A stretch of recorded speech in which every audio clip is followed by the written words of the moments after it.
चाहे वो Elon Musk हो या फिर बोइंग के जो टॉप लीडर्स है, अगर उनकी बात करें, सीईओस की बात करें, एप्पल के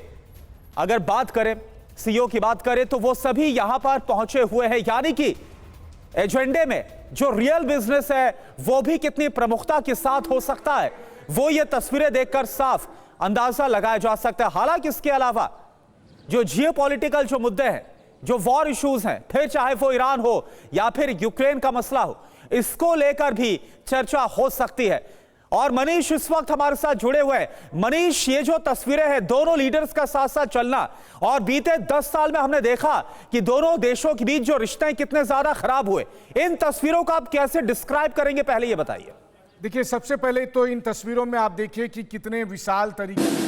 कितने भव्य तरीके से राष्ट्रपति ट्रंप का चीन ने स्वागत किया है। तो ये चीन का अपना एक अंदाज है, ये बताने के लिए, ये जताने के लिए कि वो अमेरिकी राष्ट्रपति के इस दौरे को कितना महत्व देते हैं, बजाय इसके कि जब इसकी तुलना आप व्हाइट हाउस में आने वाले किसी भी राष्ट्राध्यक्ष से करते हैं, तो व्हाइट हाउस में ना तो उतना बड़ा वो बिल्डिंग है, ना ही उतना बड़ा उसका कैंपस है, जबकि यहाँ पर आप देखिए तो जहाँ तक आपको नजरें आ रही है, ग्रेट हॉल ऑफ पीपल जो इनका एक आप कह सकते हैं जिसको वो लेजिस्लेटिव काम के लिए स्टेट बिल्डिंग है, बिल्कुल, और बहुत बड़े विशाल परिसर में ये फैला हुआ है। वहां पर आप देखिए कि सैकड़ों की संख्या में चीनी सुरक्षाकर्मी इस वक्त गार्ड ऑफ ऑनर दे रहे हैं, और चीन के राष्ट्रपति शी जिनपिंग राष्ट्रपति ट्रंप के साथ चलते हुए पहले उन्होंने अपने जो डेलीगेशन के लोग हैं उनसे उनका परिचय कराया। उसके बाद फिर चीनी राष्ट्रपति के साथ अमेरिकी डेलीगेशन में आए हुए तमाम लोगों को, चाहे वो उसमें अमेरिका के विदेश मंत्री मार्को रूबियो जिस पर चीन ने प्रतिबंध लगा रखा था, उनसे, और साथ में जो सभी उद्योगपति हैं उन सबसे परिचय। पीट हेगसेथ भी पहुंचे हुए हैं, इलॉन मस्क पहुंचे हुए हैं। इलॉन मस्क वो मनीष जिनसे हमने देखा कि कैसे अभी हाल फिलहाल में तो रिश्ते बहुत ज्यादा खराब हो गए थे। देखिए, एलॉन मस्क के साथ ट्रंप के रिश्ते खराब हो गए थे, जो कि अब लगता है कि फिर से ठीक हो गए हैं। वहीं दूसरी तरफ देखें तो एलॉन मस्क चीन के काफी समर्थन में आते हैं, और लगातार बिजनेस के सिलसिले में ही सही, उस वक्त भी जब ट्रंप अपने चुनावी राजनीति के तहत चीन को बहुत ही भला बुरा कह रहे थे,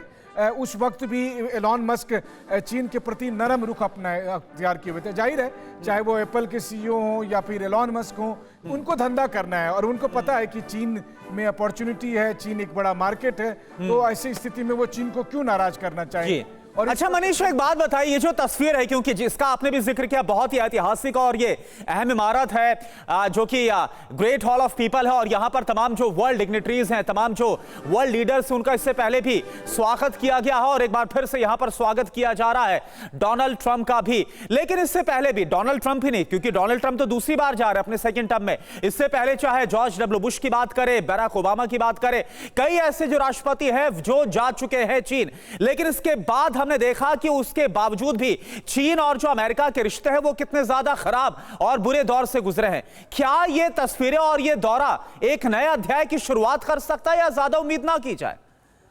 देखिए, सबसे पहले तो मैं बता दूं कि जिस ग्रेट हॉल ऑफ पीपल की आप बात कर रहे हैं, एक पत्रकार के नाते मुझे खुद इस बिल्डिंग में जाने का मौका मिला है, और जाहिर है कि चीन इस बिल्डिंग को बड़े शान से उस जगह पर पूरी दुनिया को दिखाता है जिसके ठीक सामने में थिएनमान चौक है, वो चौक जहां पर 1989 में चीनी सेना के टैंकों ने छात्रों को कुचल दिया था, और एक जमाना था जब चीन को मानवाधिकार के मुद्दे पर थिएनमान नरसंहार के लिए बड़े बड़े सवाल किए जाते थे। लेकिन आज चीन के पास पैसा है, रुतबा है, ताकत है, तो अब कोई थिएनमान की बात नहीं करता। तो आप उम्मीद भी मत करिए कि अमेरिकी राष्ट्रपति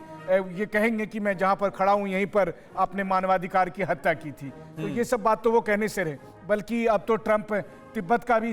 नाम नहीं लेते हैं। और रही बात ताइवान को लेकर, तो ताइवान को लेकर अमेरिका में भले ही ट्रंप बहुत सारी बातें करते हों, लेकिन मुझे नहीं लगता है कि बीजिंग में जाकर शी जिनपिंग के सामने वो ताइवान के मुद्दे पर कुछ कहेंगे, बल्कि उल्टे चीन के राष्ट्रपति शी जिनपिंग ही ताइवान को लेकर अगर ट्रंप को घुड़की दें तो मुझे आश्चर्य नहीं होगा। लेकिन बात आती है कि जब इस वक्त चीन के राष्ट्रपति इस तरीके से ट्रंप को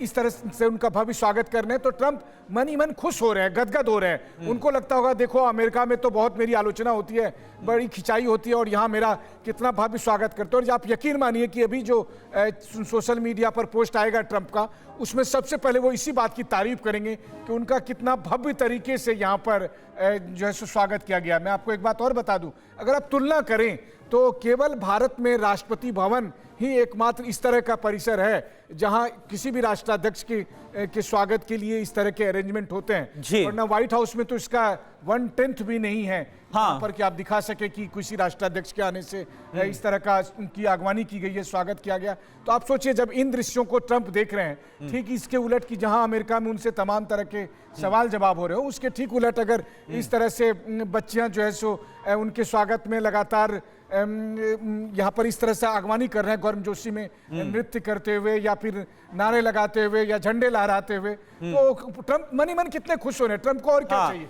नहीं, इसी खुशी में ताइवान का जो जिक्र आपने किया, उस पर मैं एक सवाल आपसे करना चाहूंगा। लेकिन ये देखिए आप, जो तस्वीरें आपके सामने है,